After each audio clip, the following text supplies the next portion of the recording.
Hello नमस्कार, मी शुभांगी. बघा आज आपल्याला फोरटक्सचे 4 ब्लाऊज करायचे आहेत. जे मी पूर्ण चारीच्या चारी पहिले कटिंग करून घेते, कारण का हे ब्लाऊज एकाच मापाचे आहेत. ज्यावेळेस एकाच मापाचे असे ब्लाऊज आलेले असतात त्यावेळेस कटिंगला सोपं पडतं, म्हणजे एकावर एक 2 किंवा 3 सुद्धा ठेवून कटिंग करता येते. कुठलाही ब्लाऊज कटिंग करायच्या आधी बघा मी फर्स्ट इस्त्री करून घेते, कारण का काय होतं ज्यावेळेस आपण अस्तरला इस्त्री करतो त्यावेळेस फिनिशिंगसुद्धा छान येते ब्लाऊजला मस्त. बघा पहिला मी ब्लाऊजला इस्त्री करून घेते आणि त्याच्यानंतर मग कटिंगला लागेल. सगळे चारीच्या चारी ब्लाऊज पहिले मी आता इस्त्री करते, कारण का काय होतं ब्लाऊज ज्यावेळेस आपण कटिंग करायला घेतो आणि त्याला जर प्रॉपर अशी इस्त्री नसेल, कारण का पिसं आपण ज्यावेळेस आणतो अस्तर तेव्हा ते चुरगळलेले असतात. बघा चारी ब्लाऊज इस्त्री करून झालेले आहेत. आता मी एकावर एक 2 मापं ठेवले आहेत. मी जास्त ठेवत नाही, कारण का 2च कटिंग करायला घेते आधी. आणि पेपर कटिंग माझ्याकडे अगोदर केलेलं होतं, कारण का हे माझे रोजचे कस्टमर आहेत. जर आपल्याकडे डेलीचे कस्टमर असतील तर त्यांच्यावरचे पेपर कटिंग मी ठेवते, कारण का ते बरं पडतं आपल्याला, नेक्स्ट टाईम कटिंगला सोपं जातं. मग आता स्लीव्जला मार्किंग करून घ्यायची, पूर्ण पेपर कटिंग ठेवून ब्लाऊजवर पूर्ण पिसावर मार्किंग करून घ्यायची आणि त्यानुसार आपले ब्लाऊज कटिंग करायचा. बघा हा फोरटक्स ब्लाऊज होता. ज्यावेळेस फ्रंटचा भाग आपण मी थोडासा खाली अर्धा ते पाऊण इंच वाढून घ्यायचा. बघा सेम मी कटिंग केलेलं आहे कसं. ही आपली खालची योकपट्टी आहे, तिलासुद्धा मार्किंग करून अर्धा इंच खालून वाढून घ्यायचा, कारण का शिवते वेळी आपल्याला ते कमी पडत नाही पुढचा भाग. बघा आता मी दोन्हीच्या दोन्ही एकदम असे कट करून घेते. तुम्हाला जर माझे कटिंगचे स्टिचिंगचे प्रॉपर व्हिडिओ पाहिजे असतील तर प्लीज मला मेसेज किंवा DM करा, कारण का काय होईल तुम्हाला एकदम परफेक्ट असे फोरटक्स किंवा कटोरी कुठलेही ब्लाऊजची तुम्हाला कटिंग पाहिजे असेल तर मी नक्की करून देईल. बघा आता मी ब्लाऊज पूर्ण पहिले अस्तर कटिंग करून घेते. एकावर एक 2 ठेवलेले आहेत मी अस्तर. योगपट्टीला सुद्धा कट करून घेतलेलं आहे. अस्तर प्रॉपर आपण कट करून घेतलं. बघा इस्त्री जर केलेली असेल तर कापड हलतसुद्धा नाही, एकदम मस्त छान येते कटिंगला सुद्धा. बघा आता पुढचा भाग आपण कटिंग करून घ्यायचा. त्याच्यानंतर हे कटिंग करून झाल्यावर मग आपले जी मेन पिसं असतात ब्लाऊज पिसं ती घ्यायची. बघा आता मी ह्यावर सिंगल कट करते, कारण का ज्यावेळेस आपण अस्तर असतं त्या 2-3 कट केले तरी चालतात. पण ज्यावेळेस आपला हा ब्लाऊज पीस असतो त्याची डिझाईन कशी असते, कुठल्या आडवी असते उभी असते, त्याच्यानुसार तो ब्लाऊज शक्यतो आपण पीस सिंगल कट करून घ्यायचे. आता बघा मी ज्याचा अस्तर कट केला होता ब्लू कलर तो ह्यावर अंथरून घेते, कारण का हा पीस ब्लू कलरचा आहे. मग त्याचाच अस्तर त्याला आपण लावून व्यवस्थित असे कटिंग करून घ्यायचे. ज्यावेळेस आपण कटिंग करतो त्यावेळेस बघा बाजूने मी अर्धा इंच मार्किंग सोडून मग कटिंग करायचं, कारण का काय होतं ज्यावेळेस आपण शिवतो ही ब्लाऊज थोडीशी ह्याची असतात, अशी लूज पीस असतात, म्हणजे आपली जी सिल्कमध्ये साड्या असतात ना त्यामध्ये. मग ते काय होतं ज्यावेळेस आपण कटिंग करतो त्यावेळेस ते सरकतं इकडं तिकडं. त्याच्यामुळं ज्यावेळेस आपण कटिंग करतो ना तर प्रत्येक साईडला अर्धा इंच वाढवूनच कटिंग करायचं, म्हणजे आपल्याला शिवायला काही त्रास होत नाही, एकदम प्रॉपर व्यवस्थित फिनिशिंगमध्ये येते. बघा आता माझं कटिंग करून झालेले आहे. दोन्हीसुद्धा मी कटिंग करते, पुढचासुद्धा कटिंग करते. प्रत्येक ब्लाऊज मी कटिंग करून असा बांधून ठेवते, कारण का काय होतं एकदम चारीच्या चारी कट केले तर असे वेगवेगळे पीस कुठे बाजूला त्याचे हरवत नाही.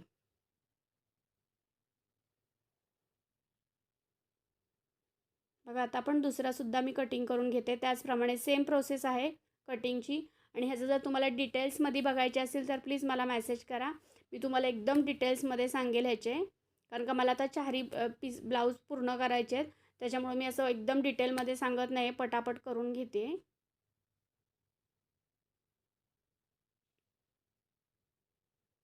बघा आता स्लीव्ज कटिंग झाले आहेत, आपण बॅक साईड कटिंग करून घेते याची.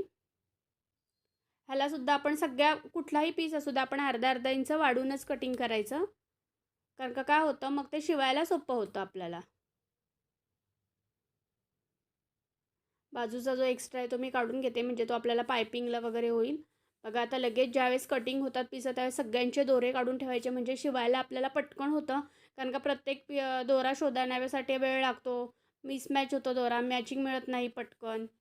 बघा मी सगळे दोरे चारी ब्लाऊजांचे दोरे काढून घेतलेले आहेत.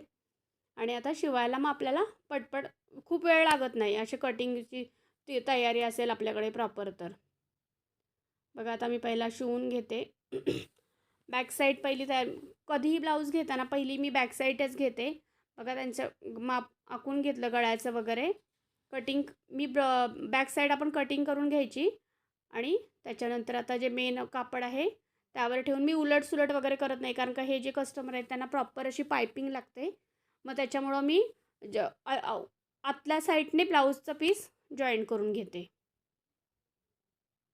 बघा, तुम्हाला दिसत असेल समोर व्हिडिओमध्ये मी कशी करते ती. तुम्ही पिनं लावूनसुद्धा करू शकता. तुमचं जर कापड सरकत असेल तर तुम्ही प्रॉपर आपले जे बॉल पिन येतात ते लावून स्टिच केलं तरी चालेल, पण मला आता सवय झाली आहे त्याच्यामुळं मी डायरेक्ट शिवून घेते आतमध्ये. अस्तरला पिनं वगैरे लावत नाही.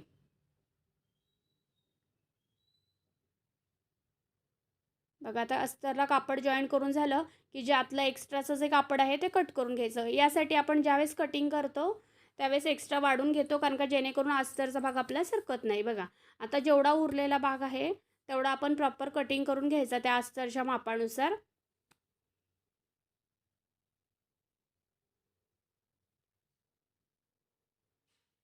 बघा, तुम्हाला दिसत असेल मी कसं कटिंग करते ती. चला, आता मागे टक्स मारून घ्या. टक्स मारून घेताना शोल्डरच्या मध्ये एकदम मधला स्ट्रेट आपण, जर तुम्हाला मार्किंग करायचं असेल तर 5.5 इंचावर सुद्धा करू शकता आणि उभा उंचीला टक्स आपण 3.5 ते 4 इंचावर करू शकतो. बघा, टक्स मारून झालेले आहेत माझे. आता आपण खालून पट्टी लावायची. मी खालून कधीही ब्लाऊज उलटसुलट करत नाही. मी प्रत्येक ब्लाऊजला अशी पट्टी लावते. त्याने काय होतं, ब्लाऊजला फिनिशिंग पण छान येते. बघा, आता फ्रंट साईडचे पण अस्तर मी जॉईन करून घेतले होते. आता मला फोरटेक्स ब्लाऊज आहे त्याच्यामुळे त्याच्यावर आपल्याला टक्स मारायचे आहेत. बघा, 4ही टक्स मारून घेतले आणि दोन्ही बाजूचे टक्स सेम येण्यासाठी बघा मी असे एकावर एक ठेवून प्रेस करून घेते, म्हणजे त्या साईडला सुद्धा उमटतात. मग आपण परत ते चॉकनी डार्क करू शकतो. बघा, आता टक्स मारते.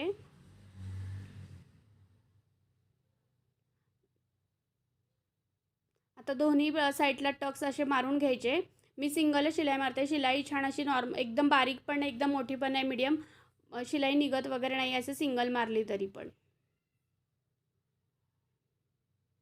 बघा, आता माझे टक्स मारून झालेले आहेत आणि जो खाली एक्स्ट्रा कापड आहे तर टक्स मारल्यावर तो कट करून टाकायचं.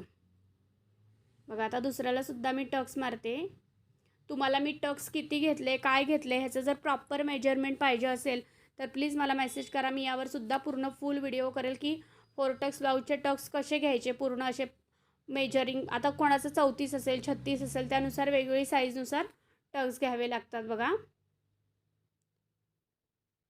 बघा आता माझे ह्या सुद्धा पुढच्या भागाला टक्स मारून झालेले आहेत. आता जो एक्स्ट्रा कापड आहे तो मी कट केलेला आहे.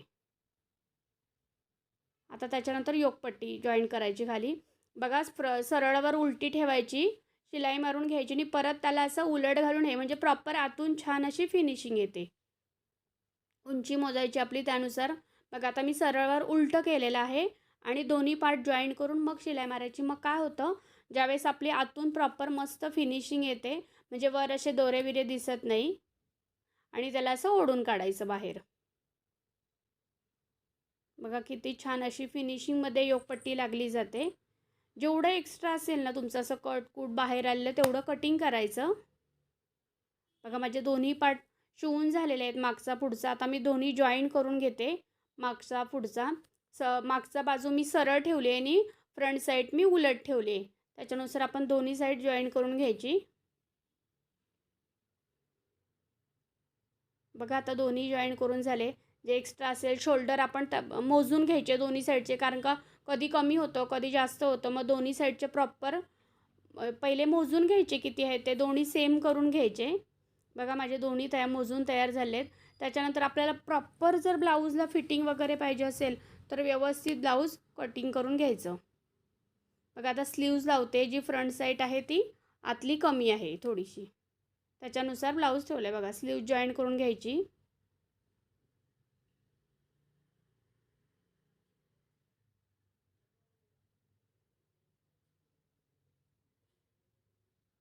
बघा, आता माझी फर्स्ट स्लीव जॉईन करून झालेली आहे.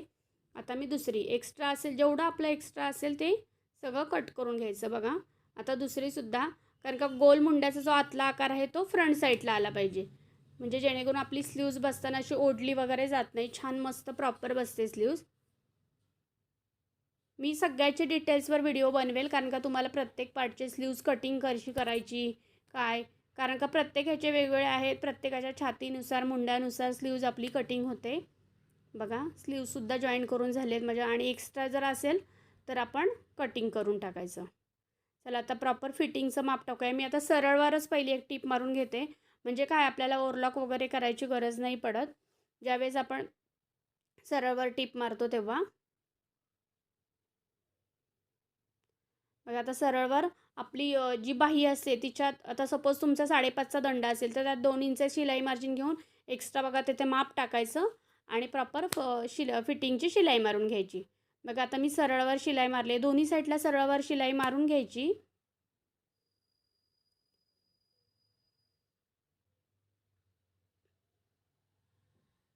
बघा इकडे सुद्धा सरळवर मी शिलाई मारून घेतली. आता एक्स्ट्रा जे बाजूचे असेल ते पूर्ण कटिंग करून टाकायचं.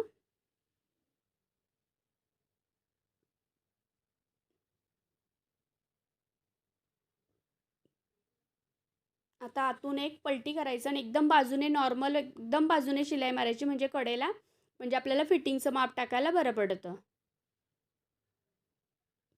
आणि दोरे वगैरे काही असेल ब्लाऊजला जर तुम्हाला फिनिशिंग छान पाहिजे असेल तर प्रत्येक वेळेस आपण कटिंग करून झालं की प्रत्येक दोरा कट करायचा. म्हणजे जेवढे राहिलेले असेल तेवढे म्हणजे ब्लाऊजला फिनिशिंग पण छान येते. म्हणजे आपले उरलेले एक्स्ट्रा दोरे वगैरे काही दिसत नाही. तुम्हाला प्रॉपर फिनिशिंग हवी असेल तर.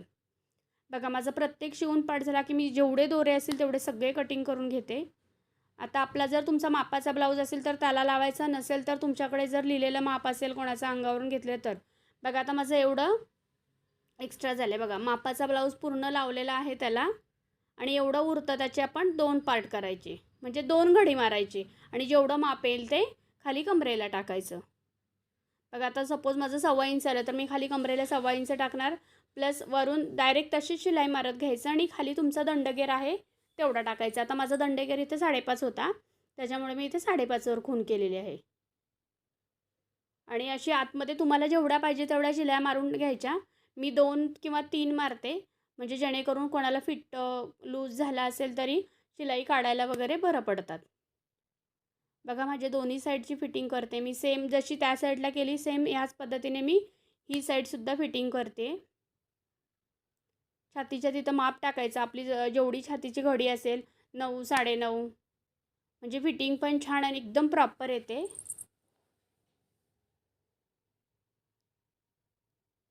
बघा माझा एक ब्लाऊज शिवून झालं आहे. एक अस्तरचा ब्लाऊज शिवायला साधारण 1 तास भरपूर होतो. कारण का त्याला जर डिझाईन वगैरे नसेल तर आपला 1 तासात ब्लाऊज पूर्ण शिवून होतो. बघा ब्लाऊजची शिलाई पण इतकी फिनिशिंग पण इतकी मस्त आली आहे. कारण का हे असे जर प्रॉपर आपण व्यवस्थित केलं ना तर खूप छान तयार होतात ब्लाऊज.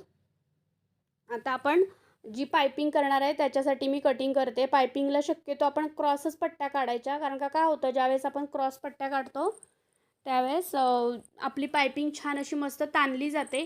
नाहीतर तुम्ही जर सरळ पट्ट्या काढल्या तर ती पायपिंग अशी म्हणजे प्रॉपर बसत नाही आहे. ती अशी वर उचलल्यासारखी होते. बघा आता मी अशा क्रॉस पट्ट्या काढून घेते. जेवढ्या तुम्हाला लागत असतील तेवढ्या पट्ट्या काढून घ्यायच्या. एक 1.25 इंचाच्या पट्ट्या भरपूर होतात. जर तुम्हाला परफेक्ट मेजरमेंट हवं असेल आता मी काय मेजरिंगने काढत नाही कारण का मला ती सवय झाली. तुम्हाला परफेक्ट असं ते पायपिंगच्या पट्टीचं मेजर हवं असेल तर 1.25 इंचाच्या पट्ट्या काढून घ्यायच्या. बघा मी अशा पट्ट्या काढून एकावर एक ठेवून असे क्रॉस जॉईन करायचे म्हणजे क्रॉसने काय होतं आपली पट्टी थोडीशी ताणली जाते आणि पायपिंग एकदम छान एकदम मस्त येते.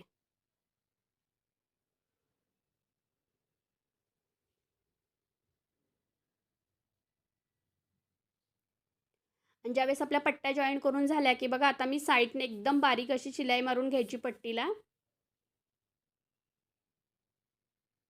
पूर्ण पट्टीला अशी शिलाई मारून घेतली की त्याच्यानंतर आपण ही पट्टी पायपिंगसाठी लावायची आहे.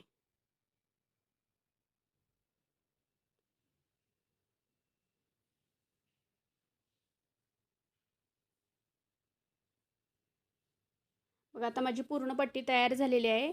आता ब्लाऊज आपण सरळ ठेवायचा आहे. त्याच्यावर पट्टी उलटी ठेवायची. जी आपण पट्टी करतो ती उलटी ठेवायची आणि पूर्ण ब्लाऊजला अटॅच करून घ्यायची. बघा पूर्ण ब्लाऊजला मी अटॅच करून घेते आहे.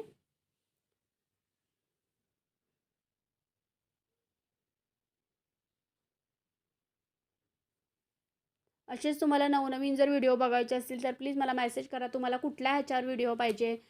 कटिंगचे हवे स्टिचिंगचे पाहिजे नऊवारीचे पाहिजे, वन पीसचे पाहिजे, तुम्हाला सगळ्या प्रकारचे व्हिडिओ भेटतील.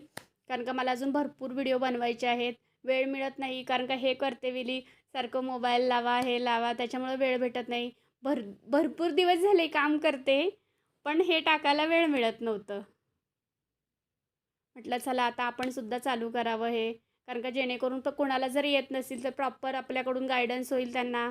त्यांना भरपूर ब्लाऊज शिकण्याची इच्छा असेल, खूप वेगवेगळे कटिंग पाहिजे असतील, तर तुम्ही बिनधास्त मला सांगू शकता. मी त्याच्यावर व्हिडिओ घेऊन येईल. बघा आता मी पायपिंग करून घेते पूर्ण ब्लाऊजला. मी पायपिंग शेवटला करते कारण का काय होतं, पूर्ण ब्लाऊज तयार झाल्यावर ज्यावेळेस आपला कपडा उरतो तेवढ्यात आपल्याला करायची असते ती. आणि नसेल तर मग अस्तरच्या पट्ट्या काढून आपण त्याला आतून हातशिलाई पट्टीसुद्धा करू शकतो.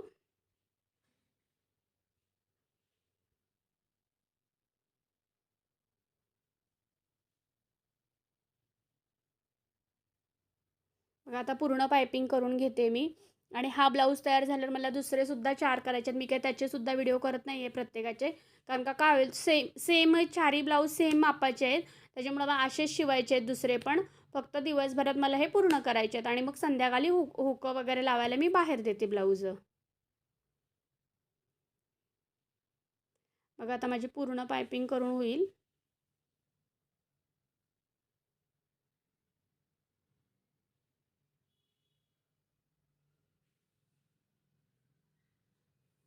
बघा झालेला आहे माझा पूर्ण ब्लाऊज.